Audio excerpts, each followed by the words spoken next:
निर्णय लिया, कई बार बड़ा बिना सोचे समझे या बिना बहुत मंथन के नहीं लिया, कई बार निर्णय नहीं लेता आदमी, लेकिन अभी जो उनको समझ में आया उन्होंने वो करा। अभी जैसे हम इसमें जैसा जैन साहब बता रहे हैं कि पिछली परफॉर्मेंस के हिसाब से देंगे या वो देंगे, अगर जैसा इसमें ये भी कहा जो आप बता रहे हो, अगर आपको पुराने रिकॉर्ड के हिसाब से दिखाया जाएगा, अगर कोई दिक्कत आपको आती है किसी बच्चे को तो वो परीक्षा दे सकता है, तो वो विकल्प है कहीं ना कहीं। और मुझे लगता है कोई भी स्कूल या कोई भी जो विद्यालय जो टीचर है वो ऐसी कोई गलती या ऐसा कोई काम नहीं करेगा जिससे किसी बच्चे का जीवन खराब हो, और जो वो चाहेगा कहीं ना कहीं ऐसे विकल्प सरकार के पास रहेंगे। देखिए, हमारे देश के नागरिकों की एक अजीब बात यह है कि हम बिना डर के कोई काम ही नहीं करते। अगर हम ये स्वयं मान लें, हम जैसी कल्पना करते हैं कि हम लंदन मॉडल को लेके आएंगे जहाँ 3 महीने 11 दिन का लॉकडाउन हुआ और हम उस फॉर्मेट पे जीवन जिए और हम उस तरीके से उस तर्ज पे बिल्कुल कोरोना को खत्म कर दें, हम वो लोग भी नहीं है।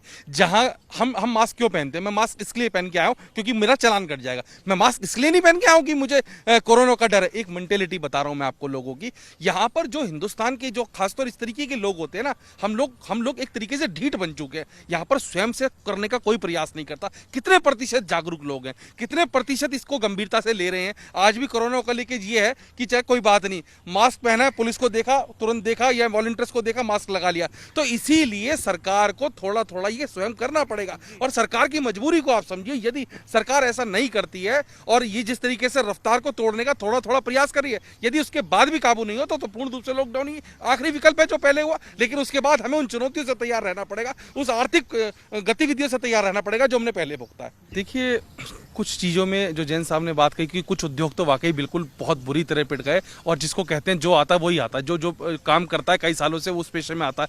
लेकिन मैं आपको ये साथ साथ बताना चाहूँ कि व्यापारी वर्ग का भी बुरा हाल है। जैसे नाइट कर्फ्यू रहा, और जितना भी आयात निर्यात होता है वो नाइट में ही होता है, और उसके बावजूद इन्होंने जिन उन ट्रांसपोर्टों को अनुमति देनी थी सरकार ने वो नहीं दी। ये वीकेंड कर्फ्यू जो हमें सुनने में बहुत सरल लग रहा है, 2 तरीके के लोग होते हैं हमेशा। एक तो सरकारी, ये जो जॉब में होते हैं चाहे प्राइवेट चाहे सरकारी, एक होते हैं व्यापारी वर्ग।